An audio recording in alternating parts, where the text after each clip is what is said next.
Our last problem is a problem that's controversial. It is the mole.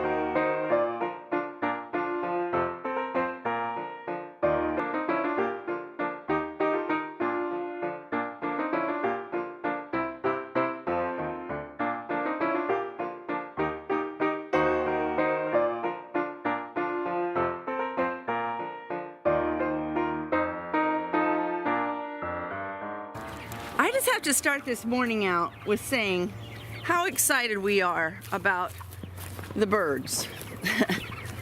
These little guys and girls are so healthy, so happy, so non-stressed with having just this few number in here, with having their perches. We came out last night, every one of them were on their perches, which is so much healthier than sitting in their poop all night. There's enough feed in their containers that they're not ever just ravenously going and about cannibalizing each other to get to their food. We're just so pleased, and we're moving them twice a day now because they're foraging so well. I tell you, we're very, very happy with the amount of animals that we have. So yesterday I said I was going to be talking about the problems in our garden. And I showed you the little tiny squash that I have that just aren't growing very much bigger. And now they're delicious that way. I love them that way. But when I try to grow anything bigger or even smaller, it's starting to die at one end on the vine, which is not normal. And so that's one of the problems that we have. Another problem that we have is that all of our yellow squash has the leaves on it turning yellow, but they're healthy yellow. So I can't figure out if that's normal, because I don't remember it as being normal. None of the other leaves on the squash are yellow, but I can go down here to where there's another yellow plant and find parts of it yellow. So here's my question. Let me turn away from the sun. Is it normal for summer yellow squash to have its leaves turn yellow? Otherwise, it's a really healthy looking plant. So I've got squash leaves turning yellow, and I've got some of the squash dying on the vine before it matures. Trying to figure this out.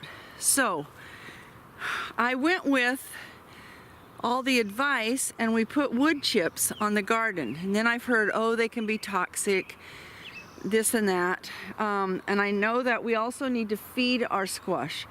So we're gonna try and experiment. And in this part of the garden where it isn't planted yet, and up where we have the carrots and the green beans, we haven't put the wood chips on it. So we're gonna see if we have problems with those because they don't have wood chips on them. Now, my cauliflower, which is the rock star of the garden, I've harvested 3 heads. I have 5 more growing, and they don't care about wood chips. They are just like the most incredible, beautiful, beautiful, beautiful. I harvested my purple head yesterday. It's white, all tinged in purple, and I didn't take a picture of it. It's blanched and put in the freezer. So anyway, those are a few of the problems that we're having. And so I'm trying to figure out if it's the toxicity of maybe the wood chips, they weren't treated, but who knows about the tree that it came from. I know it was a maple tree in somebody's yard that was taken down. That's all it was, one tree, and we got all the chips from it from that one tree because we went with a private person. Then the other problem that we're having is with our tomatoes. Now, our tomatoes look pretty good. Let me set this down. In the mornings. But some of them have curly leaves. And here's a perfect example of one with curly leaves on it. This one has curly leaves, and I know that when we've had curly leaves before, it meant some kind of a disease. And so we're trying to figure this out. See, all our curly leaves. And then this one doesn't have any curly leaves. And that one doesn't, and that one doesn't, and that one doesn't, and that one does.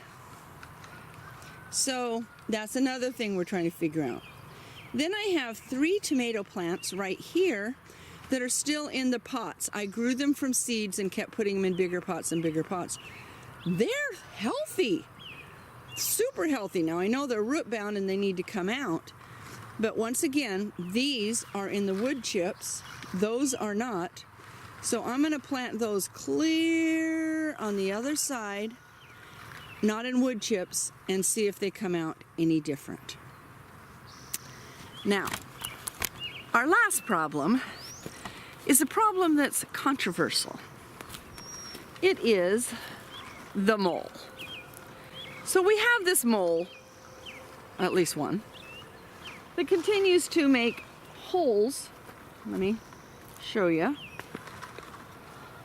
Not holes, piles in our garden. See, pile, pile. And they're really working this part of the garden right now, and I'm like, well, okay, it's not planted yet. But right here, where I had all my lettuce planted, they made a big thing in there. They made a big thing in there. It kind of takes your seeds out when you do that. So the reason it's controversial is we've caught one over there on the other side of the house. We caught one in a trap. But the reason it's controversial is because people go, well, they're really not hurting your garden. And they make the soil soft. And granted, where they put it up, it's soft. But if they're doing it in the middle of your seedling bed, that's not so good. If they're hurting the roots of my plants, that's not so good. So if you have advice on any one of these problems, please make your comments below. Thank you.